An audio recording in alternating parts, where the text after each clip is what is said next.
আর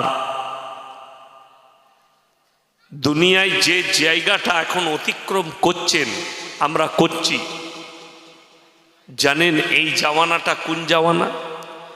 আখরি জামানায় পা রেখে ফেলেছে পৃথিবীর মানুষ।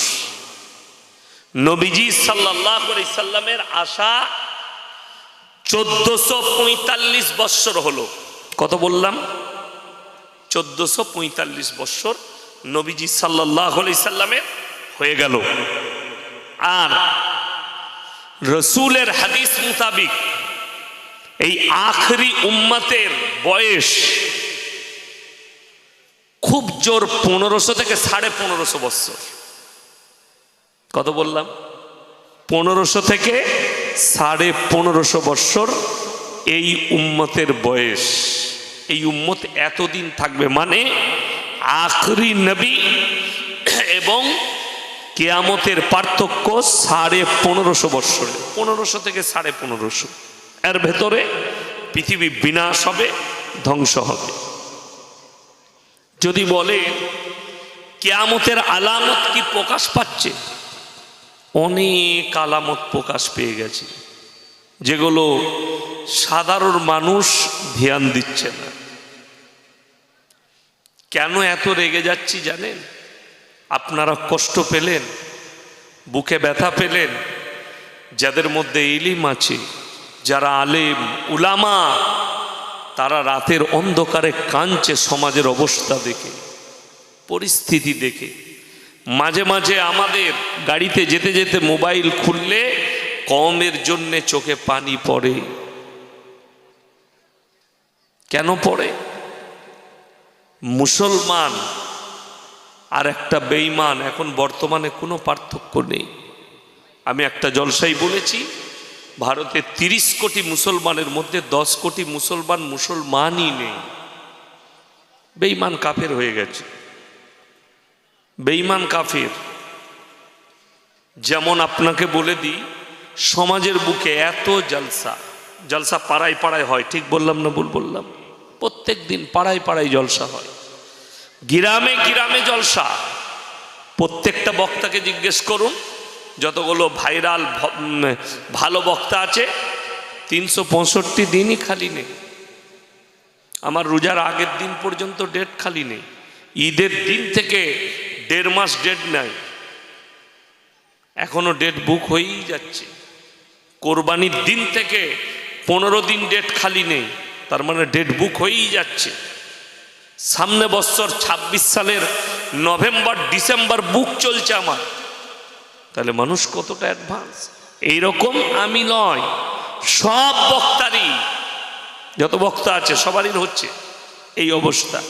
তাহলে এত জলসা, এত মসজিদ, এত দাওয়াত ও তাবলীগ, এত মাদ্রাসা, সমাজের পরিবর্তন কি ঘটছে আপনাকে আমি দেখিয়ে দেবো।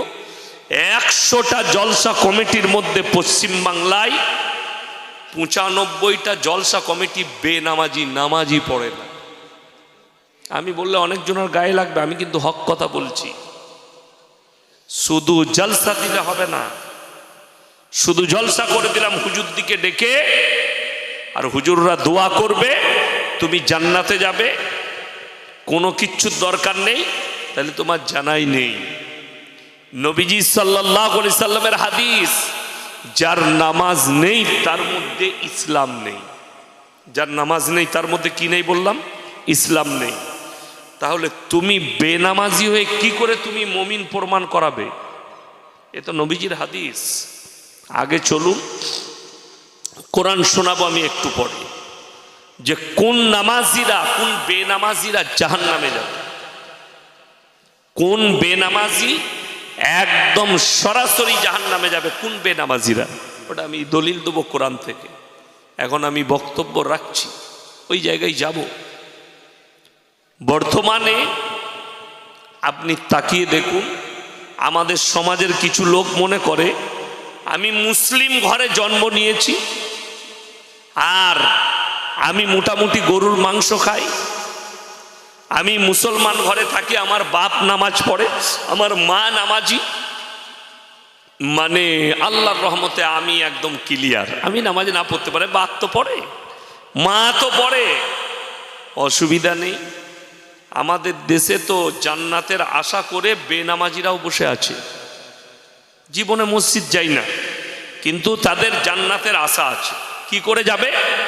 হুজুররা এসে দোয়া করবে, মিলাদ পড়াবে, তার মরে যাওয়ার পরে তার মিলাদ হবে 40 দিনে, হুজুরকে ডেকে তার নামে কোরআন খানি হবে, তার নামে এলাকার মাদ্রাসার তালবিলিম দিকে ডেকে কোরআন খতম করাবে, দিয়ে জান্নাত রেডি। খাই দিয়েছি গরিব দিকে, কোরআন খানি করে দিয়েছি, তার নামে দান করে দিয়েছি, জান্নাত রেডি হয়ে গেল। তো এইরকম যদি জান্নাত হয়, বিনা নামাজে, বিনা রোজায়, বিনা দিনদারিতে, বিনা তাকওয়ায়, জীবনে মসজিদে পা রাখেনি, আর যদি তাকে দোয়া করে জান্নাতে পাঠানো হয়, আমি কওমের কাছে, মুসলিম জাহানের কাছে, কওমের কাছে প্রশ্ন করতে চাই, তাহলে নবীজি সাল্লাল্লাহু আলাইহি সাল্লামের চাচা যান কি অপরাধ করলেন? কথাটা বুঝতে পারেননি? নবীজি সাল্লাল্লাহু আলাইহি সাল্লামের চাচা যান, তিনি কলমা পড়েছিলেন না পড়েননি? পড়েননি। নবীজি বলেছিলেন না বলেননি? হে আমার চাচা, নবীজির ভাষাটা শুনেলেন, হে আমার চাচা, আপনি একবার কলমা পড়লেন, আমি মুহাম্মদ আপনার ভাইপো আল্লাহর নবী, কেঁদে কেঁদে আল্লাহর কাছে তোমার জন্য ক্ষমা চেয়ে নেব। আচ্ছা বলুন তো, চাচা কলমা যদি পড়ে নিতেন আর নবীজি ক্ষমা চাইতেন, আল্লাহ ক্ষমা করতেন না করতেন না? করে দিতেন। চাচার উত্তর কি বেরিয়ে এলো জানেন? হে আমার ভাইপো, আমি যদি বার্ধক্যে কলমা পড়ি, লোকে বলবে মৃত্যু ভয়ে কলমা পড়ে নিয়েছে, আমার সম্মান চলে যাবে, আমি কলমা পড়তে পারবো। এরপরে ইয়াসিন কোন ক্ষেতের মুলি যে তোমাকে বিনা দিনদারিতে, বিনা পরেশগারিতে, বিনা নামাজে, শুধু গরুর মাংস খেয়েছো, নামটা মুসলিম রেখেছো, দোয়া করে জান্নাতে দিয়ে দিবে? তোমার বিবেককে জিজ্ঞেস করো। সকলে বলুন, হিদায়েতের মালিক কে? আল্লাহ। আল্লাহ কোরআনের আয়াত পাঠালেন নবীজির কাছে এই মর্মে, ইন্নাকা লা তাহদি মান আহবাবতা ওয়ালাকিন্নাল্লাহা ইয়াহদি মান ইয়াশা। হে আমার নবী, বলে দাও হিদায়েতের দপ্তরটা আমার আল্লাহর হাতে, আমি যাকে ইচ্ছা করব হিদায়েত দেবো। সবাই হিদায়েত পাবে না। আমি বলে যাচ্ছি, সারা রাত যদি হুজুররা বয়ান করে স্টেজে, আর গোটা গ্রামের লোক বসে শুনে, আল্লাহর কসম হিদায়েত পাবে না আল্লাহ না চাইলে। কথাটা বুঝতে পারেননি? আল্লাহ না চাইলে। যদি বলেন দলিল দেন, কোরআন খুলুন, আরো আমি কোরআনের দলিল দিচ্ছি। সূরায়ে বাকারার একবারই দ্বিতীয় পৃষ্ঠা, কত পৃষ্ঠা বললাম? দ্বিতীয়। ইন্নাল্লাযীনা কাফারু সাওয়াউন আলাইহিম আনজারতাহুম আম লাম তুনজিরহুম লা ইউমিনুন। হে আমার নবী, আপনি যত দাওয়াত দিবেন দেন, যত কোরআন শোনাবেন শোনান, কিন্তু যারা বেঈমান কাফের নেমোকারাম হবে, মানার নয়, তারা কখনো মেনে নেবে না। আল্লাহ নবী সাল্লাল্লাহু আলাইহি সাল্লাম এই কথা বলার পরে সঙ্গে সঙ্গে নবীজি কাঁদলেন, আল্লাহ কেন তারা আমার কথা, আপনার কথা শুনবে না, কোরআনের কথা মানবে না? আমার আল্লাহ উত্তর দিলেন, 1 নম্বর, খাতামাল্লাহু আলা কুলুবিহিম। কুলুব মানে হচ্ছে হৃদয়। আমাদের সমাজে পাপ কিন্তু শুনেলেন, আপনি ভাববেন না যে ইয়াসিন সাহেবের পাপ হয় না, আমারও পাপ হবে। পাপের দুটো কোয়ালিটি আছে। কটা বললাম? দুটো। একটা অজান্তে হয়ে যায়, আর একটা জেনে পাপ। আমি ইয়াসিন জানি না, আমি ইয়াসিন জানি না। এই যেমন আপনাদের কাছে রাগ দেখালাম, আমি তো আপনাদের কাছে ক্ষমা প্রার্থী, যেহেতু হক রাখি, আমি আলেম, হক রাখি না রাগ দেখাবার? হক রাখি। তো আমি লাস্টে আপনাদের কাছে ক্ষমা চেয়ে নিতাম, ভাই ক্ষমা করে দিও, আমি রাগ দেখালাম, ভালোবাসি বলে রাগ দেখালাম, মহব্বত করি কমকে, ওই জন্য রাগ দেখালাম। এই একটা পাপ যে আপনি ভুল করে পেরেছেন, আল্লাহ নামাজের পার্টিতে বলেন, আল্লাহ ভুল হয়ে গেছে, ক্ষমা করে দাও। কোরআনে আছে, আল্লাহ তাআলার কাছে সব থেকে প্রিয় বান্দা সে যে পাপ হয়ে যাওয়ার পরে আল্লাহর কাছে কাকুতি বিনীত করে, আল্লাহ আমার ভুল হয়ে গেছে, আল্লাহ সেই বান্দাকে সব থেকে বেশি পছন্দ করেন। জোরে বলুন সুবহানাল্লাহ। আপনি ক্ষমা চান। কোরআনে আছে সূরা ফুরকান 19 পারা, কেউ যদি সমুদ্রের ফেনার মতো পাপ করে ফেলে, কতটা বললাম? সমুদ্রের ফেনা, সেই বরাবর পাপ করে, কোরআনে আছে ইল্লা মান তাবা ওয়া আমানা ওয়া আমিলা আমালান সলিহা ফাউলাইকা ইউবাদদিলুল্লাহু সাইয়্যাতিহিম হাসানাত ওয়া কানাল্লাহু গফুরার রহিমা। কোরআন, হে আমার নবী বলে দাও, যারা তওবা করার মতো তওবা করবে, ইস্তেগফারের মতো ইস্তেগফার করবে, আল্লাহ আমি যা পাপ করেছি ক্ষমার যোগ্য নয়, কিন্তু আমি আজকে বুঝে গেছি এই কাজ হারাম, আমি করে ফেলেছি, আল্লাহ তুমি আমাকে ক্ষমা করে দাও। পাহাড়ের মতো, সমুদ্রের ফেনার মতো পাপ হলে আমি আল্লাহ সব পাপগুলো ক্ষমা করে অতটাই নেকি দান করে দেবো। জোরে বলুন সুবহানাল্লাহ। কিন্তু আপনাকে ওয়াদা করতে হবে, আল্লাহ জীবনে এই পাপ করব না। এই একটা পাপ গেল, যে ক্ষমা চায় ভুল হওয়ার পরে। মোল্লা শাহ আবরারুল হক সাহেব রহমতুল্লাহ আলাই, দাওয়াতুল হক হারদোই, উত্তরপ্রদেশ, তিনি একটা আরকানের কিতাব লিখেছেন। কিতাবটা আমার লাইব্রেরিতে আছে, খুঁজতে হবে কোথায় ঢুকে গেছি। খুব ভালো কিতাব, আমি পড়েছি পড়ার জীবনে। তিনি লিখেছেন हर मुसलमान के लिए, हर मोमिन लड़का और लड़की, একটা পুরুষ আর নারীর জন্য উচিত তারা যেন প্রত্যেক দিন মুরাক্কাবা করে। কি বললাম? কি কাবা? মুরাক্কাবা। মুরাক্কাবা মানে আপনি সারা দিন, সমাজে আমরা মিশি না, এও রান্না বান্না, একটা মেয়ে সারাদিন বৌমায়ের সাথে, শাশুড়ির সাথে, প্রতিবেশীর সাথে, আপনি বাজারে যাচ্ছেন, বন্ধু বান্ধব সকলের সাথে মিশছেন। আচ্ছা বলুন তো, চলতে ফিরতে ভাষার দ্বারা, ব্যবহারের দ্বারা, আখলাকের দ্বারা, চরিত্রের দ্বারা, নিয়তের দ্বারা পাপ হয় না? হয় না? পাপ হয়ে যায়। নিয়ত খারাপ করলেন, পাপ হয়ে গেল। ব্যবহার, কেউ কি ভাষা খারাপ করে দিলেন, আপনার পাপ হয়ে গেল। মুরাক্কাবা মানে সন্ধ্যাবেলায় এশার নামাজ পড়ে নিরালায় বসতে হবে। নিরালায় বসে মাথা নিচু করে আপনি ভাববেন নামাজের পাটিতে যে আল্লাহ আজকে সারাদিন আমার কতগুলো পাপ হয়েছে। যে পাপটা মনে পড়বে সঙ্গে সঙ্গে ইস্তেগফার করা, আল্লাহর কাছে ক্ষমা চাওয়া। আর যে ভালো কাজটা, নেক আমলটা মনে পড়বে, আল্লাহ তুমি আমার দ্বারা করিয়েছো, আমার ক্ষমতা নাই, এই নেক কাজ আমার দ্বারা করিয়েছো, আল্লাহর শুকর আদায় করা। সারাদিনের পাপটা ক্ষমা চাওয়া হলো, আপনার শুকর আদায় করা হলো এশার পরে। এরপরে আপনি উজু করে কালমা পড়ে ঘুমাবেন। ওই অবস্থায় মৃত্যু হলে জান্নাত কনফার্ম। জোরে বলুন সুবহানাল্লাহ। কবর আসান হয়ে গেল। কবর আসান হলে কিয়ামতের ময়দান আসান হয়ে গেল। চলুন আমার ভাই, আমার বন্ধুগণ, আর একটা পাপ যেটা আল্লাহ ক্ষমা করবেন না, সেই পাপীকে মিলাদ পড়াও, দান করো, দোয়া করো, পৃথিবীর সব হুজুরকে ডেকে দোয়া করো, আল্লাহ ক্ষমা করবেন না। সেই পাপীটা কোনটা? যে হারাম জানার পরে, যে অবৈধ জানার পরে জিদ করে করে করে। আপনি বলুন তো, সুদ হারাম না হারাম নয়? আচ্ছা, এটা ম্যাক্সিমাম মুসলমান জানে না? জানে না? জানে। এরপর অনেক লোক সুদ খায়। আপনাদের এখানে খায় না? খায় না? সুদখোর নাই? নাই, আলহামদুলিল্লাহ। যদি থাকে লুকিয়ে সুদখোর থাকে তো শুনেলেন।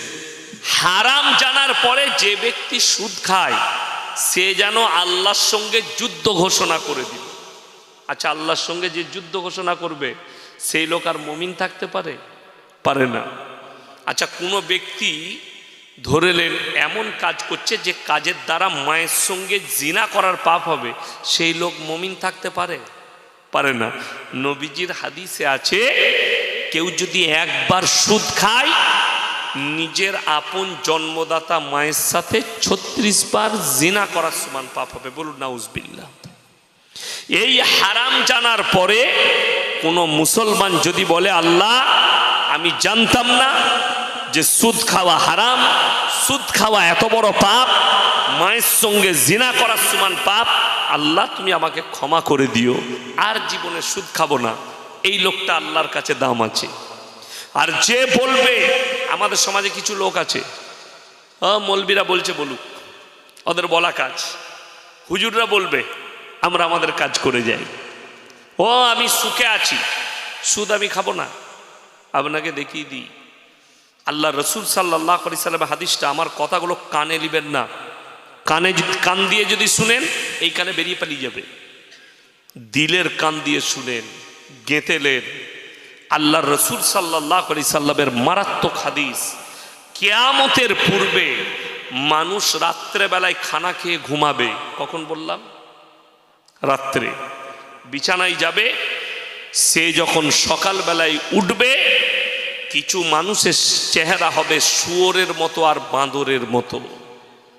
নবীজি সাহাবীরা বললেন, ইয়া রাসূল আল্লাহ, সেই ব্যক্তিরা কারা? নবীজি বললেন, তারা ওই সমস্ত আমার উম্মত যারা হারাম জিনিসটাকে হালাল করে নিয়েছে, অবৈধকে যারা বৈধ করে নিয়েছে, এবং তারা নিজেদিকে নবীর উম্মত দাবি করছে, আশিকে রসুল দাবি করছে, অথচ হারাম জিনিসকে নিজের জন্য হালাল করে বসে আছে। আপনি হারাম জিনিসকে হালাল করতে পারবেন না, পৃথিবীর কেউ করতে পারবে না সুদ হালাল। এখন দেখুন, এত জলসা, তো আমরা হুজুররা কেন কাঁদে শুনেলেন, জলসা করার পরে অনেক হুজুর কাঁদে, কাঁদছে কেন? এত জলসা, এত মাদ্রাসা, এত দাওয়াত তাবলীগ, এত মেহনত, তারপরও আমরা নাকাম, বেঈমান কাফেররা কামিয়াবি লাভ করেছে। যদি বলেন কেমন করে? আজকে তো প্রত্যেকটা বাড়ি বাড়ি গ্রুপ লোন আর বন্ধন লোন ঢুকিয়ে ফেলেছে তারা। আপনাদের এখানে নেই তো? আছে। তাহলে তারা কামিয়াব। এখানে যদি স্টেজে আপনার কোনো বাপের বেটা মৌলবি আর হুজুর থাকে, গ্রুপ লোন আর বন্ধন লোনকে যদি হালাল করে দিতে পারে, আমি জীবন আর সমাজের বুকে কথা রাখবো না। এই ক্যামেরায় রেকর্ডিং হচ্ছে, আল্লাহর কসম খেয়ে বললাম, জীবন আর 24 পরগনায় দাওয়াত নেব না। যদি কোনো বাপের বেটা 24 পরগনার মোল্লা মুফতি এটাকে হালাল করে দিতে পারে, অবাক লাগে। আপনারা একটা জিনিস লক্ষ্য করবেন, গ্রামের ইমাম মাতালকে রাখেন না একটা ভালো আলেমকে? কথা বলেন, ভালো আলেমকে, যে আমার যে ইমাম হবে সে যেন ভালো দিনদার হয়, আমলদার হয়, রাখবেন না? ওই জন্য তো মানুষ খোঁজ নেয়, ভাই কোথা থেকে পড়াশোনা করেছো, তার আকীদা কি, তার চলাফেরা ঠিক আছে কিনা, খোঁজ নেয়। আপনি একটা ইমামের খোঁজলেন যে ইমামটা ভালো কিনা, অথচ সেই ইমাম যাকে রেখেছো তাকে কোনোদিন জিজ্ঞেস করেছেন, ইমাম সাহেব আপনার বউ কি গ্রুপ লোন করে, আপনার বিবি কি বন্ধন লোন করে? যদি ইমাম সাহেব বলে, ভাই এসব হারাম কাজ আমরা করি না, তাহলে তুমি কি করে করবে? মুক্তাদি হয়ে দাইয়ুস কোনোদিন জান্নাতে প্রবেশ করবে না। দাইয়ুস, দাইয়ুস কাকে বলা হয়েছে? যে নিজের বিটিকে, বিবিকে, বউকে, মাকে বেপর্দা করে রাস্তায় ঘুরায়, এ হচ্ছে দাইয়ুস। দাইয়ুস জান্নাতে যাবে না। আজকে হাজার হাজার মুসলিম মহিলা বেঈমান কাফের সামনে হাঁটু গেড়েছে। আপনাকে আমি মোবাইল খুলে দেখিয়ে দেবো, কোন জেলার ঘটনা বলবো না, ও মোবাইলে দেখে নেবেন কোথায় ঘটেছে। আমি বললে লজ্জিত হবে তারা। বন্ধন লোন নিয়েছে, টাকা মিটাতে পারছে না, অফিসার রোজ বাড়িতে আসে, স্বামী পালিয়ে যায়, স্ত্রী অফিসারকে ওই বন্ধন লোনের ব্যাংকের লোককে চা করে করে খাওয়াই, চা ডিম, ভাই তোমার ভাইজান নেই, আজকে হয়নি, পরের সপ্তাহে আসবে, এই পরের সপ্তাহে করে 6 মাস পর্যন্ত তাকে টাকা দেয়। 7 মাস থেকে 8 মাসের মাথায় তার বউ কি নিয়ে পালিয়েছে। এটা সত্য ঘটনা বলছি, মোবাইলের দেখা। তো এটাতে কত লাভ হয়েছে তার? লাভ হলো না ক্ষতি হলো?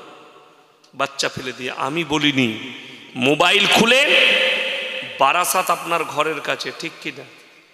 আমার বাড়ি থেকে 150 কিলোমিটার, আর আপনার বাড়ি হচ্ছে ঘরের কাছে। এখান থেকে খুব জোর হলে 20-30 কিলোমিটার হবে বারাসাত। এই বারাসাতের পুলিশ কমিশনার রিপোর্ট দিয়েছে নবান্নকে, সরকারকে, 6 মাসের ভেতরে 500 মহিলা, বিবাহিত মহিলা স্বামী ছেড়ে অন্যত্তরে পালিয়ে গেছে। দেখেছেন তো? দেখেছেন। জানেন আর মূল কারণ কি? সমাজ ব্যবস্থা ভেঙে পড়ে যাচ্ছে। সেখানে কি শুধু অন্য ধর্মের মেয়ে আছে? না, সেখানে মুসলিম মেয়েও অধিক আছে। 100টার বেশি মুসলিম মেয়ে আছে, ছেলের মা আছে, তারা পালিয়েছে। কেন? আপনি তো সমাজ ব্যবস্থাটাই তৈরি করতে পারেন।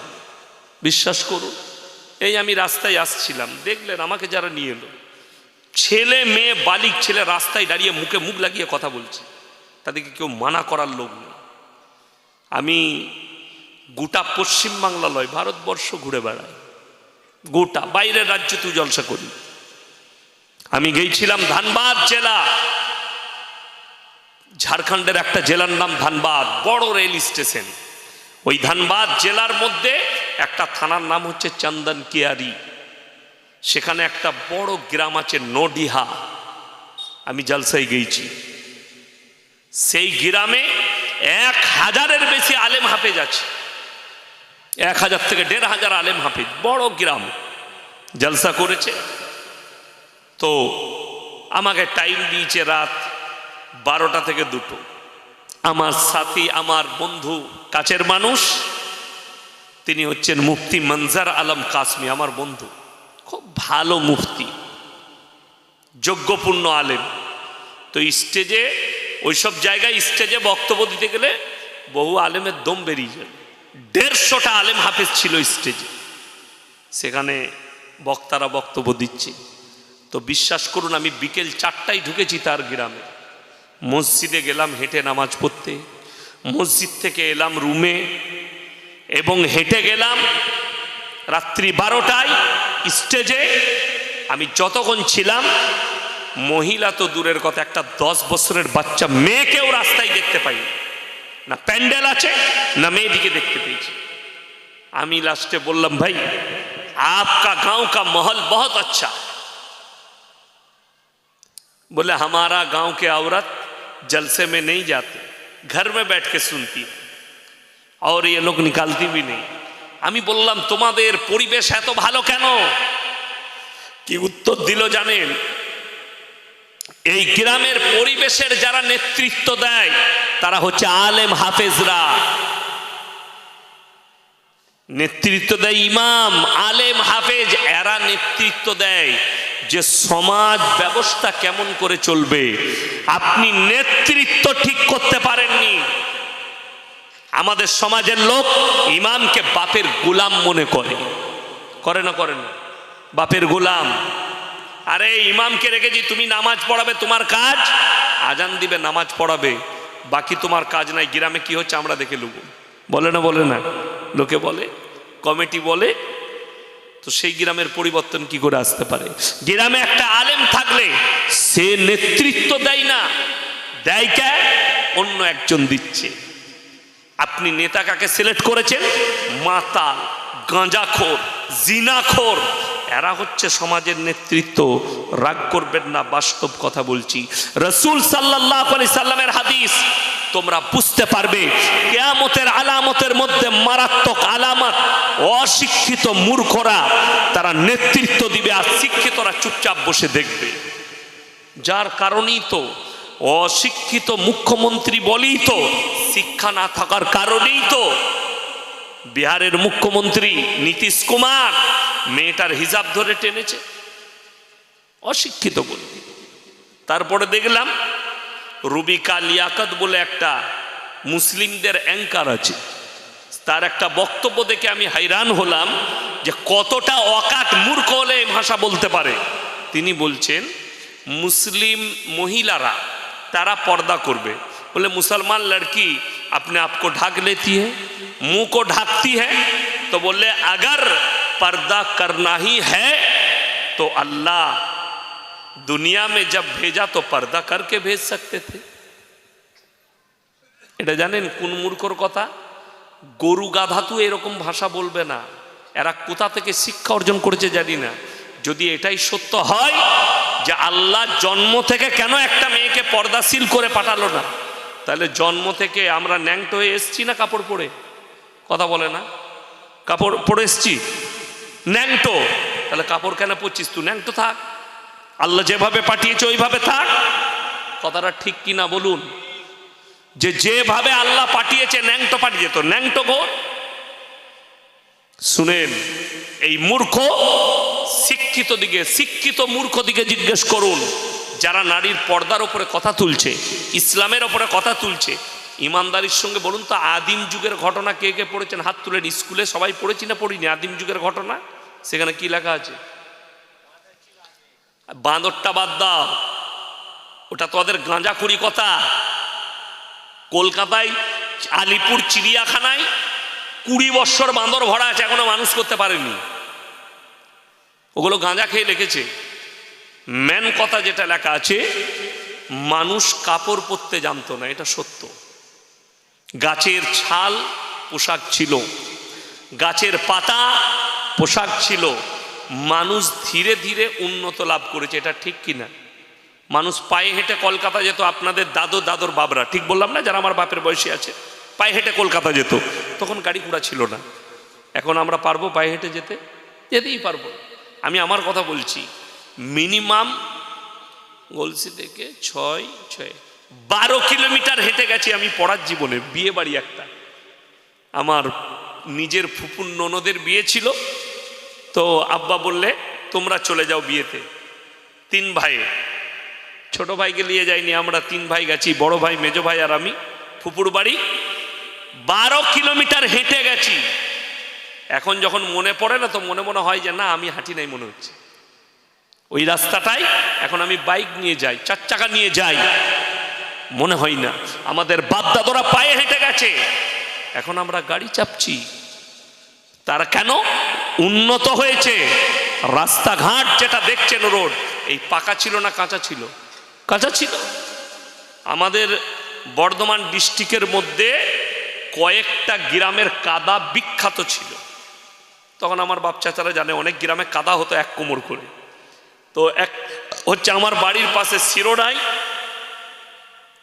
যেখানে সিদ্দিকুল্লাহ চৌধুরী সাহেবের ভাইয়ের শ্বশুর গ্রাম, শান্তিবাগ শিরোডাই। আর একটা হচ্ছে আমার শ্বশুর গ্রাম ভোতা, গ্রামটার নাম ভোতা। ওইখানে বিখ্যাত 1 কোমর করে কাদা হতো। মোষ ঢুকে গিয়ে মারা যেত, মানুষ মারা যেত কাদায় ঢুকে গিয়ে।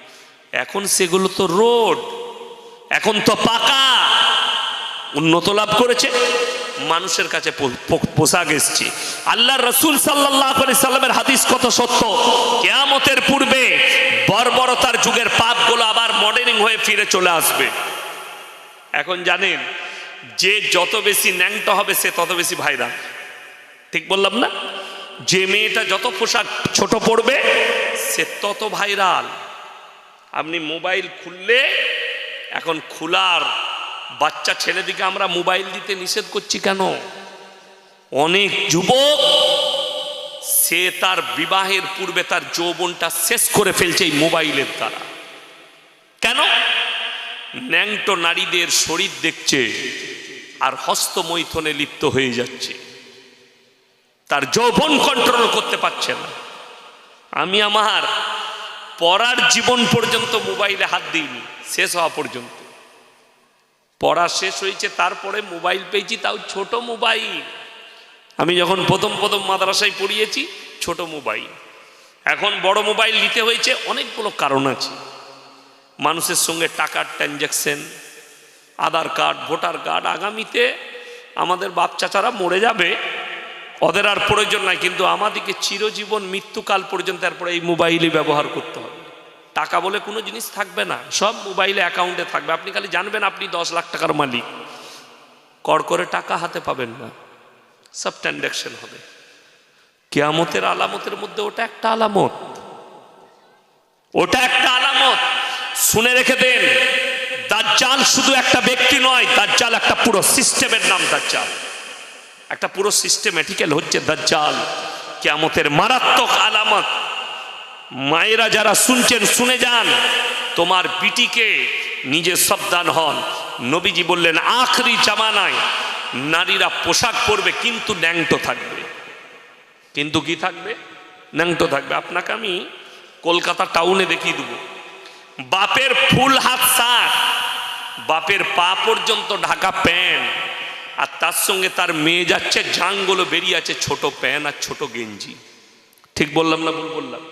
এটা বাপ আর বিটি, এটা কিয়ামতের আলামত। বোম্বের একজন আর্টিস্ট, নাম করব না, প্লেন থেকে নেমেছে, এয়ারপোর্টে বেরিয়েছে, কয়েকজন তার ফটো শ্যুট করেছে, তার ফটো তুলেছে। গোটা গেঞ্জিটা ছিঁড়া, প্যান্টটা গোটাই ছিঁড়া, জাঙ্গিয়াটা দেখা যাচ্ছে। তার ফটো তুলে তার পোশাকের রেটটা দেওয়া হয়েছে। এই জামাটার দাম কত? জামা, গেঞ্জি আর প্যান্টটা 55,000 টাকা। একজন লিখেছে এটা যদি বড় লোকের পোশাক হয়, আল্লাহ তুমি আমাদেরকে গরিব রেখো। গরিবের পোশাকটাই ভালো, তাই না? শরীর ঢাকা থাকবে, কিচ্ছু দেখতে পাবে না। এটা কিয়ামতের আলামত, মারাত্মক আলামত। তো বড় কষ্ট লাগে। আমি যেটা বলছিলাম যে নবীজির হাদিস, কিয়ামতের মারাত্মক আলামতের মধ্যে আলামত হচ্ছে অশিক্ষিতরা সমাজের নেতৃত্ব দিবে আর শিক্ষিতরা চুপচাপ বসে দেখবে। আজকে তাকিয়ে দেখে নেন। আমি রাজনৈতিক বক্তা নয়। এখনকার অনেকজন বলছে হুজুর রাজনীতির কথা বলবেন না। যদি আমরা রাজনীতির কথা না বলতে পারি, রাজনীতির লোক কি করে ধর্ম নিয়ে চলবে? কথা বুঝতে পেরেছেন না পারেননি? যদি একটা বক্তা, একটা মৌলবি, আমরা যদি স্টেজে রাজনীতির কথা না বলতে পাই, তোমার কথা মানলাম, তুমি ধর্ম নিয়ে রাজনীতি কি করে করবে? কথাটা বুঝতে পেরেছেন না পারেননি? তুমি করবে আর আমি তোমাকে বুঝাতে পারবো না। যেমন সমাজের লোক বলছে, আমাদের নেতৃত্বরা বলছে ধর্ম যার যার, উৎসব সবার। বলছে না বলেনি? বলছে। দিয়ে পুজোতে, অমুকে, ভাইফোঁটায়, আপনার কালী পুজোয় সব জায়গায় মাল হাজির, সংবর্ধনা দিচ্ছে। আমি চ্যালেঞ্জ ছুড়ে বললাম, গোটা 24 পরগনায় আমি 2 ঘন্টা স্টেজে আছি, আপনার কোনো জানা রকম ভালো বাপের বেটা মৌলবি থাকলে স্টেজে নিয়ে আসুন। যদি কেউ বলতে পারে এই ধর্ম যার যার, উৎসব সবার, এই ভাষাটা শরীয়তি ভাষা, ইসলামিক ভাষা, কোরআন হাদিস মোতাবিক ভাষা, আমি জীবনার সমাজের বুকে কথা রাখবো না। চ্যালেঞ্জ দিলাম, আমি উঠে চলে যাব। এই জলসায় যা খরচা হয়েছে সব দিয়ে দেবো, খালি প্রমাণ করাবে হাদিস আর কোরআন দিয়ে। তোমার বাপের গল্প বইয়ের দ্বারা প্রমাণ করালে হবে না, হাদিস কোরআন দিয়ে প্রমাণ করাতে হবে। আর যদি বলেন আপনি প্রমাণ দেন যে এটা শরীয়তি ভাষা নয়, তোমাকে প্রমাণ দিয়ে ঢেকে দিয়ে যাব। সম্প্রীতি নষ্ট এটা নয়, তুমি যেটা করছো ওটা সম্প্রীতি নষ্ট। যদি বলেন সম্প্রীতি কি, শুনেলেন কিছুদিন আগে দেখলেন দীপু দাস বলে একটা হিন্দুদের ছেলেকে মেরে দিয়েছে, আগুন দিয়ে পুড়িয়ে বাংলাদেশে, তাই তো? এখন আমাদের দেশের অনেক হিন্দু ভাই যারা উগ্র মিজাজ রাখে, তারা পোস্ট করছে যে মুসলমানদের কোরআনে নাকি আছে, ও কি নাম একটা পাগল ছাগল আছে, অসীম সরকার, ও বাউল বুষ্টম, বাউল গান করে, জানি না কোন ধরনের নেতা, সে নাকি বলেছে কোরআনে আছে যে হিন্দুদিকে দেখলে মেরে দাও। এই শব্দ যদি দেখাতে পারে, আমি চ্যালেঞ্জ দিয়েছি, আমি সনাতন ধর্ম গ্রহণ করে নেব। চ্যালেঞ্জ দিলাম, 24 পরগনায় কোনো জায়গায় বসার ডেট করুন তার সাথে। যদি তার ভক্ত কেউ থাকেন, তাকে অনুরোধ করছি তার সঙ্গে ডেট করুন। আমি একা লয়, 100টা মৌলবি তাকে চ্যালেঞ্জ দিয়েছে বসার জন্য। তার বাপের হিম্মত নাই বসি। যদি সত্যিকারই এক বাপের জন্ম হয়, বসে দেখাও আমাদের সাথে। প্রশাসন তুমি ঠিক করো, জায়গা তুমি ঠিক করো, খালি প্রশাসন আমাদেরকে ইনভাইট দিবে। আমাদের 100টা ইউটিউবার থাকবে, তোমার যতগুলো মিডিয়া থাকবে থাকবে, কোনো অসুবিধা নাই, দেখা যাবে। সব থেকে বড় প্রবলেম হচ্ছে তার ব্রেনের দোষ আছে। আমি যেটা দেখলাম, মানসিক রোগী, মানসিক ভারসাম্যহীন। তাকে ডাক্তার দেখানো দরকার, আমি অনুরোধ করব আপনি ভালো ডাক্তার দেখান। কোরআনে যেটা লেখা আছে সেটার অপব্যাখ্যা করা হয়েছে, অপব্যাখ্যা। আল্লাহর নবী সাল্লাল্লাহু আলাইহি ওয়াসাল্লাম কি আদেশ করেছেন এটা জানার জন্য তোমাকে নবীজি সাল্লাল্লাহু আলাইহি সাল্লামের পুরো বায়োডাটা পড়তে হবে। আপনাকে শুনিয়ে দিই কিছুটা। নবীজি সাল্লাল্লাহু আলাইহি সাল্লাম মক্কা বিজয় করেছিলেন যুদ্ধ করে, ঠিক কি না? যুদ্ধ করে মক্কা বিজয় করেছিলেন, ওটা একদিকে রাখুন। কোরআনে আছে অপর জায়গায় কোন মানুষ, কি বললাম মানুষ, এখানে ধর্মের কথা আল্লাহ মেনশন করেননি। কোন মানুষ যদি কোন মানুষকে অন্যায়ভাবে হত্যা করে সে যেন গোটা মানব জাতিকে হত্যা করল। আপনি তাকিয়ে দেখুন, এই ভারতে আমি চ্যালেঞ্জ দিলাম 2020 থেকে 2025 পর্যন্ত 200 থেকে 300টা মুসলিম যুবককে লিঞ্চিং করে পিটিয়ে মারা হয়েছে জয় শ্রীরামের নাম নিয়ে। তাহলে কি আমি বলতে পারি যে শ্রীরামজি কি তোমাদিকে শিক্ষা দিয়েছে যে মুসলমানদিকে পিটিয়ে মারবি? তোমার ধর্মে কোথায় লেখা আছে জয় শ্রীরামের নাম নিয়ে? আরে এদের মুখ দিয়ে শ্রীরামজির নাম নেয়, লজ্জা পাবে শ্রীরামজি। তোমাদের ভাষা তোমাদের ব্যবহার দেখে উড়িষ্যার বুকে পশ্চিম বাংলার পরিয়াজি শ্রমিক দিকে পিটিয়ে মারা হচ্ছে দিন বা দিন। সেদিনই কি রানা নাম, মুর্শিদাবাদের একটা যুবক, তার মৃত্যু, লাশটা বাড়ি এসছে, পুলিশি যাঁচ চলছে। যাঁচ করে কি করবে? যাঁচ করে কি হবে? এরকম 1 কোটি কেস ভারতে পেন্ডিং আছে। সেদিনে আমাদের দেশটা হচ্ছে সেকুলার দেশ, খ্রিস্টানরা তাদের ধর্ম পালন করছে, সেখানে গিয়ে তাণ্ডব। যদিও আমি এটার পক্ষে নয়, মুসলমানদের পালন করা যাবে না তা বলে এটা নয় যে তাকে পালন করতে দেবো না, সে তার ধর্ম পালন করুক। কোরআনে আছে তোমরা কারুর দেব দেবীকে গালি দিও না, কারুর ধর্মকে গালি দিও না। অজ্ঞাত অবস্থায় সে তোমার আল্লাহকে গালি দেবে, তাহলে সেই আল্লাহ কি করে মারার কথা শিখাতে পারে? সেই সব থেকে বড় মারাত্মক কথা বলেছে 27 জন শয়তান মেলে এই কোরআনটা লিখেছে। জোরে বলুন নাউজুবিল্লাহ। কত বড় আস্পর্ধা! ওই জন্য বলছি, তুমি যদি হালালের সন্তান হও, তোমার বাপের পরিচয় যদি সত্যিকারী থাকে, তুমি একবার বসে দেখাও। কোনো অ্যাটাক নয়, তুমি আমার থানা গলসিতে এসো, বর্ধমান টাউনে এসো, কিংবা 24 পরগনায়, মুর্শিদাবাদের নদিয়ায়, যে কোনো জেলায় বসবে, আমরা আলেমরা প্রস্তুত আছি ইনশাআল্লাহ। তুমি খালি জায়গা ঠিক করো আর প্রশাসন ঠিক করো, সরকার অনুমতি দেয়। আমি দুঃখ প্রকাশ করছি এই সরকারের প্রতি, আমাদের রাজ্য সরকারের প্রতি আমার দুঃখ আজকে, যে এতগুলো থানায় এফআইআর হওয়ার পরও তাকে এখনো পর্যন্ত অ্যারেস্ট করা হলো না।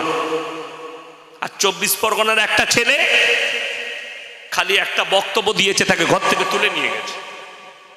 24 পরগনার একটা ছেলে খালি বলেছে নওশাদ জিন্দাবাদ, তুলে নিয়ে চলে গেছে। কত বড় আস্পর্ধা! আর এত বড় কথা বলেছে, এখনো রাজ্য সরকার একে অ্যারেস্ট করতে পারলো না। প্রশাসন হাত গুটিয়ে বসে আছে। এক্ষুনি ইয়াসিন একটা কথা বলো, কালকে আমার বাড়িতে নোটিশ গিয়ে আমাকে পরশু অ্যারেস্ট করবেন, নিয়ে জেলের কুঠরিতে ভরে দিবে। অথচ এত বড় কথা, এত বড় তহমত। আমি রাজ্য সরকারকে অনুরোধ করব, হয় তাকে ক্ষমা চাইতে বলুন, তা না হয় ওকে জেলে ভরুন, তা না হয় আপনি কলকাতায় বসার ঠিক করুন। যদি তারটা সত্য মনে হয় আর আমাদেরকে মিথ্যা মনে হয়, জায়গা রাজ্য সরকার ঠিক করবে। ময়দান ঠিক করো, ইডেন গার্ডেনে বসা হবে, মোহামেডানে বসা হবে, যে কোনো স্টেডিয়ামে বলবে সেখানে বসা হবে। আমরা মৌলবীরা থাকবো, সরকারের লোক থাকবে, প্রশাসন থাকবে, মিলিটারি থাকবে, ঘেরে দিয়ে বসান। তাকে যদি কুত্তা না বানাতে পারি, তার সমাজের বুকে কথা রাখা ছেড়ে দেবো ইনশাআল্লাহ। একবার বসিয়ে দেখাও হিম্মত কত বড় আছে। অথচ কোরআনে আছে, কোনো মানুষ যদি কোনো মানুষের উপকার করে সে যেন গোটা মানব জাতির উপকার করলো। জোরে বলুন সুবহানাল্লাহ। এরপর রসুলের হাদিস শুনে নেন। অসীম বাবুকে বলবো শোনো, আল্লাহ রসুল সাল্লাল্লাহু আলাইহি সাল্লামের হাদিস। নবীজি বললেন তোমরা মুমিন। মুমিন মানে হচ্ছে পাকাপুক্ত আল্লাহওয়ালা এবং মুসলমান ততক্ষণ হতে পারবে না যতক্ষণ পর্যন্ত তোমার কাছ থেকে তোমার প্রতিবেশী সুরক্ষিত নয়। সুরক্ষা মানে কি? শুধু শারীরিক নয়, ভাষা, ব্যবহার, আখলাক, চরিত্রের দ্বারা।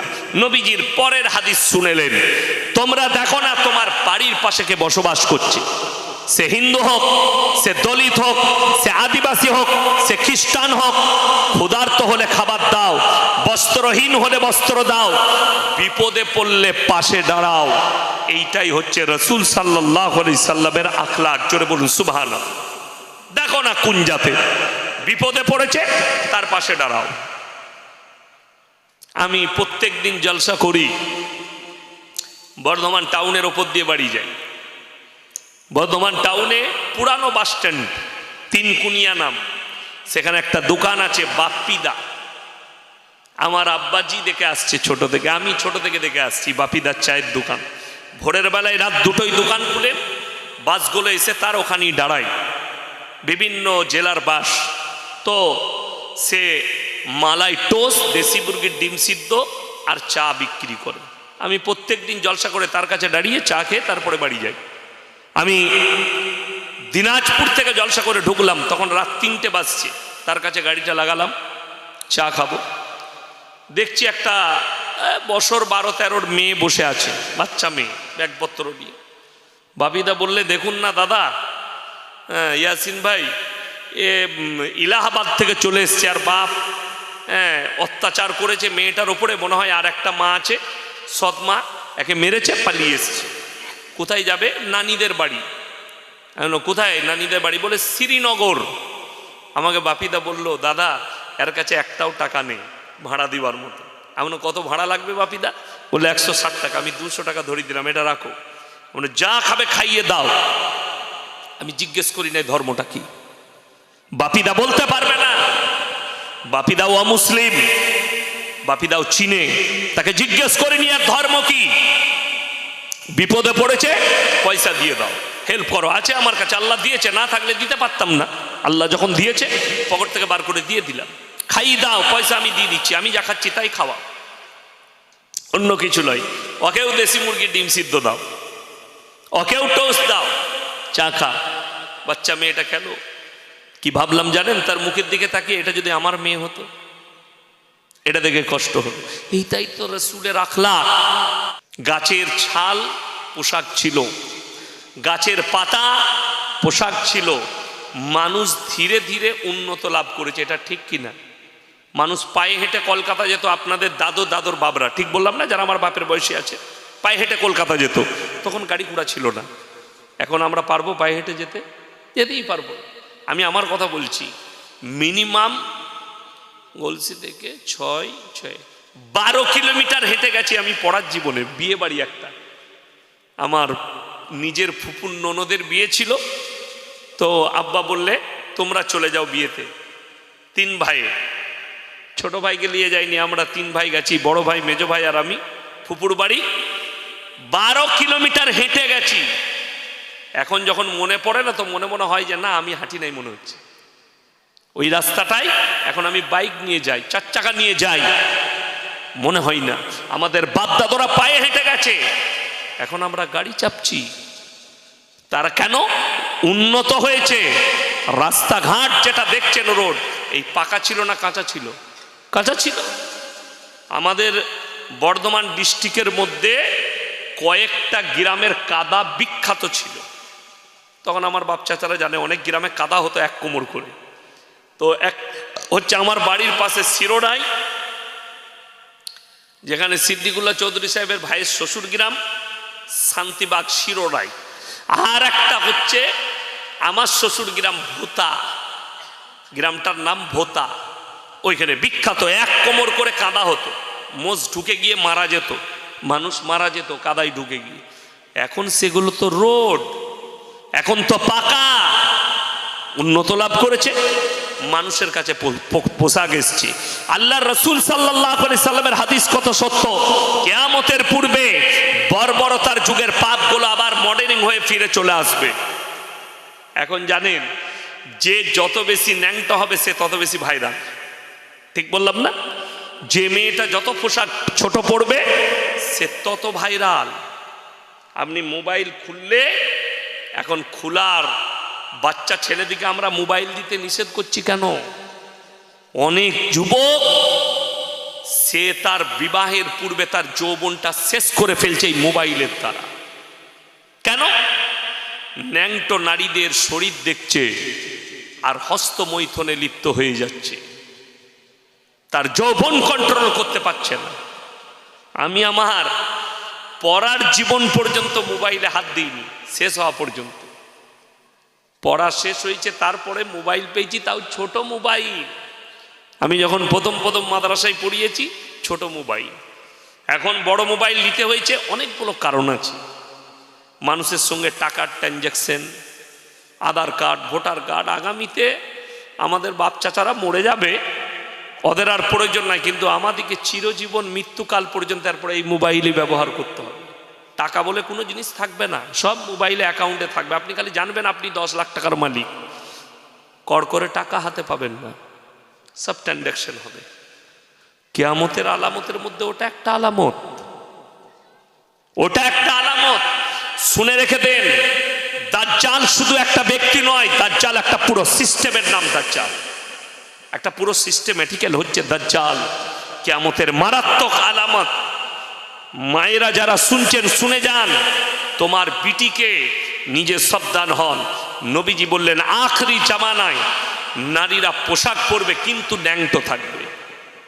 কিন্তু কি থাকবে?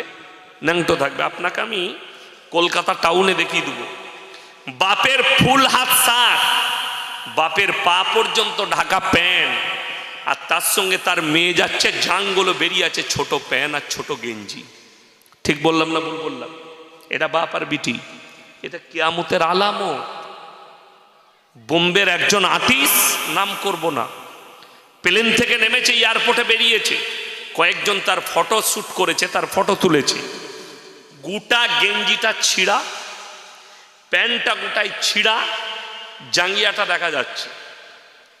তার ফটো তুলে তার পোশাকের রেটটা দেওয়া হয়েছে। এই জামাটার দাম কত? জামা, গেঞ্জি আর প্যান্টটা 55,000 টাকা। একজন লিখেছে, এটা যদি বড় লোকের পোশাক হয়, আল্লাহ তুমি আমাদেরকে গরিব রেখো। গরিবের পোশাকটাই ভালো, তাই না? শরীর ঢাকা থাকবে, কিচ্ছু দেখতে পাবে না। এটা কিয়ামতের আলামত, মারাত্মক আলামত। তো বড় কষ্ট লাগে। আমি যেটা বলছিলাম যে নবীজির হাদিস, কিয়ামতের মারাত্মক আলামতের মধ্যে আলামত হচ্ছে অশিক্ষিতরা সমাজের নেতৃত্ব দিবে আর শিক্ষিতরা চুপচাপ বসে দেখবে। আজকে তাকিয়ে দেখে নেন। আমি রাজনৈতিক বক্তা নয়। এখনকার অনেকজন বলছে হুজুর রাজনীতির কথা বলবেন না।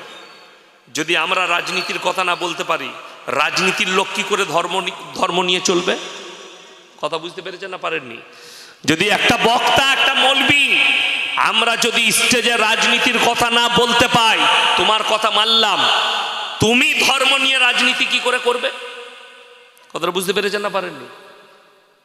তুমি করবে আর আমি তোমাকে বুঝাতে পারবো না।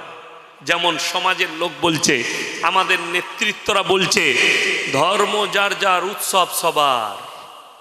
বলছে না বলেনি? বলছে।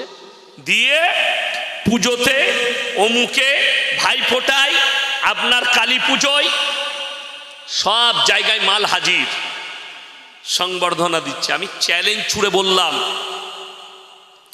গোটা 24 পরগনায় আমি 2 ঘন্টা স্টেজে আছি, আপনার কোনো জানা রকম ভালো বাপের বেটা মৌলবি থাকলে স্টেজে নিয়ে আসুন। যদি কেউ বলতে পারে এই ধর্ম যার যার, উৎসব সবার, এই ভাষাটা শরীয়তি ভাষা, ইসলামিক ভাষা, কোরআন হাদিস মোতাবিক ভাষা, আমি জীবন আর সমাজের বুকে কথা রাখবো না। চ্যালেঞ্জ দিলাম, আমি উঠে চলে যাব। এই জলসায় যা খরচা হয়েছে সব দিয়ে দেবো, খালি প্রমাণ করাবে হাদিস আর কোরআন দিয়ে। তোমার বাপের গল্প বইয়ের দ্বারা প্রমাণ করালে হবে না। হাদিস কোরআন দিয়ে প্রমাণ করাতে হবে। আর যদি বলেন আপনি প্রমাণ দেন যে এটা শরীয়তি ভাষা নয়, তোমাকে প্রমাণ দিয়ে ঢেকে দিয়ে যাব। সম্প্রীতি নষ্ট এটা নয়, তুমি যেটা করছো ওটা সম্প্রীতি নষ্ট। যদি বলেন সম্প্রীতি কি, শুনেলেন কিছুদিন আগে দেখলেন দীপু দাস বলে একটা হিন্দুদের ছেলেকে মেরে দিয়েছে আগুন দিয়ে পুড়িয়ে বাংলাদেশে, তাই তো? এখন আমাদের দেশের অনেক হিন্দু ভাই যারা উগ্র মিজাজ রাখে তারা পোস্ট করছে যে মুসলমানদের কোরআনে নাকি আছে, ও কি নাম একটা পাগল ছাগল আছে অসীম সরকার, ও বাউল বুষ্টম বাউল গান করে, জানি না কোন ধরনের নেতা, সে নাকি বলেছে কোরআনে আছে যে হিন্দুদিকে দেখলে মেরে দাও। এই শব্দ যদি দেখাতে পারে, আমি চ্যালেঞ্জ দিয়েছি, আমি সনাতন ধর্ম গ্রহণ করে নেব। চ্যালেঞ্জ দিলাম 24 পরগনায় কোনো জায়গায় বসার ডেট করুন তার সাথে, যদি তার ভক্ত কেউ থাকেন তাকে অনুরোধ করছি তার সঙ্গে ডেট করুন। আমি একা লয়, 100টা মৌলবি তাকে চ্যালেঞ্জ দিয়েছে বসার জন্য, তার বাপের হিম্মত নাই বসি। যদি সত্যিকারই এক বাপের জন্ম হয় বসে দেখাও আমাদের সাথে। প্রশাসন তুমি ঠিক করো, জায়গা তুমি ঠিক করো, খালি প্রশাসন আমাদেরকে ইনভাইট দিবে। আমাদের 100টা ইউটিউবার থাকবে, তোমার যতগুলো মিডিয়া থাকবে থাকবে, কোনো অসুবিধা নাই, দেখা যাবে। সব থেকে বড় প্রবলেম হচ্ছে তার ব্রেনের দোষ আছে। আমি যেটা দেখলাম মানসিক রোগী, মানসিক ভারসাম্যহীন, তাকে ডাক্তার দেখানো দরকার। আমি অনুরোধ করব আপনি ভালো ডাক্তার দেখান। কোরআনে যেটা লেখা আছে সেটার অপব্যাখ্যা করা হয়েছে, অপব্যাখ্যা। আল্লাহর নবী সাল্লাল্লাহু আলাইহি ওয়াসাল্লাম কি আদেশ করেছেন এটা জানার জন্য তোমাকে নবীজি সাল্লাল্লাহু আলাইহি সাল্লামের পুরো বায়োডাটা পড়তে হবে। আপনাকে শুনিয়ে দিই কিছুটা। নবীজি সাল্লাল্লাহু আলাইহি সাল্লাম মক্কা বিজয় করেছিলেন যুদ্ধ করে, ঠিক কি না? যুদ্ধ করে মক্কা বিজয় করেছিলেন, ওটা একদিকে রাখুন। কোরআনে আছে অপর জায়গায় কোন মানুষ, কি বললাম মানুষ, এখানে ধর্মের কথা আল্লাহ মেনশন করেননি। কোন মানুষ যদি কোন মানুষকে অন্যায়ভাবে হত্যা করে, সে যেন গোটা মানব জাতিকে হত্যা করল। আপনি তাকিয়ে দেখুন, এই ভারতে আমি চ্যালেঞ্জ দিলাম 2020 থেকে 2025 পর্যন্ত 200 থেকে 300টা মুসলিম যুবককে লিঞ্চিং করে পিটিয়ে মারা হয়েছে জয় শ্রীরামের নাম নিয়ে। তাহলে কি আমি বলতে পারি যে শ্রীরামজি কি তোমাদিকে শিক্ষা দিয়েছে যে মুসলমানদিকে পিটিয়ে মারবি? তোমার ধর্মে কোথায় লেখা আছে জয় শ্রীরামের নাম নিয়ে? আরে এদের মুখ দিয়ে শ্রীরামজির নাম নেয়, লজ্জা পাবে শ্রীরামজি। তোমাদের ভাষা, তোমাদের ব্যবহার দেখে উড়িষ্যার বুকে, পশ্চিমবাংলার পরিযায়ী শ্রমিক দিকে পিটিয়ে মারা হচ্ছে দিন বা দিন। সেদিনই কি রানা নাম, মুর্শিদাবাদের একটা যুবক, তার মৃত্যু, লাশটা বাড়ি এসছে, পুলিশি যাঁচ চলছে। যাঁচ করে কি করবে? যাঁচ করে কি হবে? এরকম 1 কোটি কেস ভারতে পেন্ডিং আছে। সেদিনে আমাদের দেশটা হচ্ছে সেকুলার দেশ, খ্রিস্টানরা তাদের ধর্ম পালন করছে, সেখানে গিয়ে তাণ্ডব। যদিও আমি এটার পক্ষে নয়, মুসলমানদের পালন করা যাবে না তা বলে এটা নয় যে তাকে পালন করতে দেবো না, সে তার ধর্ম পালন করুক। কোরআনে আছে তোমরা কারুর দেব দেবীকে গালি দিও না, কারুর ধর্মকে গালি দিও না। অজ্ঞাত অবস্থায় সে তোমার আল্লাহকে গালি দেবে, তাহলে সেই আল্লাহ কি করে মারার কথা শিখাতে পারে?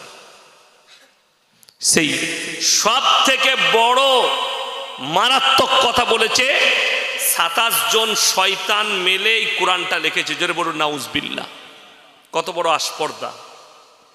ওই জন্য বলছি, তুমি যদি হালালের সন্তান হও, তোমার বাপের পরিচয় যদি সত্যিকারী থাকে, তুমি একবার বসে দেখাও।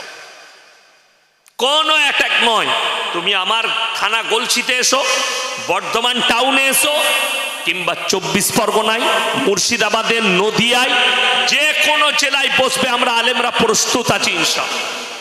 তুমি খালি জায়গা ঠিক করো, আর প্রশাসন ঠিক করো। সরকার অনুমতি দেখ। আমি দুঃখ প্রকাশ করছি এই সরকারের প্রতি, আমাদের রাজ্য সরকারের প্রতি আমার দুঃখ আজকে, যে এতগুলো থানায় এফআইআর হওয়ার পরও তাকে এখনো পর্যন্ত অ্যারেস্ট করা হলো না। আর 24 পরগনার একটা ছেলে খালি একটা বক্তব্য দিয়েছে, তাকে ঘর থেকে তুলে নিয়ে গেছে। 24 পরগনার একটা ছেলে খালি বলেছে নওশাদ জিন্দাবাদ, তুলে নিয়ে চলে গেছে। কত বড় আস্পর্ধা! আর এ এত বড় কথা বলেছে, এখনো রাজ্য সরকার একে অ্যারেস্ট করতে পারলো না। প্রশাসন হাত গুটিয়ে বসে আছে। এক্ষুনি ইয়াসিন একটা কথা বলো, কালকে আমার বাড়িতে নোটিশ গিয়ে আমাকে পরশু অ্যারেস্ট করবেন, নিজে জেলের কুঠরিতে ভরে দিবে। অথচ এত বড় কথা, এত বড় তহমত। আমি রাজ্য সরকারকে অনুরোধ করব, হয় তাকে ক্ষমা চাইতে বলুন, তা না হয় ওকে জেলে ভরুন, তা না হয় আপনি কলকাতায় বসার ঠিক করুন। যদি তারটা সত্য মনে হয় আর আমাদেরকে মিথ্যা মনে হয়, জায়গা রাজ্য সরকার ঠিক করবে। ময়দান ঠিক করো, ইডেন গার্ডেনে বসা হবে, মোহামেডানে বসা হবে, যে কোনো স্টেডিয়ামে বলবে সেখানে বসা হবে। আমরা মৌলবীরা থাকবো, সরকারের লোক থাকবে, প্রশাসন থাকবে, মিলিটারি থাকবে, ঘেরে দিয়ে বসান। তাকে যদি কুত্তা না বানাতে পারি, তার সমাজের বুকে কথা রাখা ছেড়ে দেবো ইনশাআল্লাহ। একবার বসিয়ে দেখাও হিম্মত কত বড় আছে।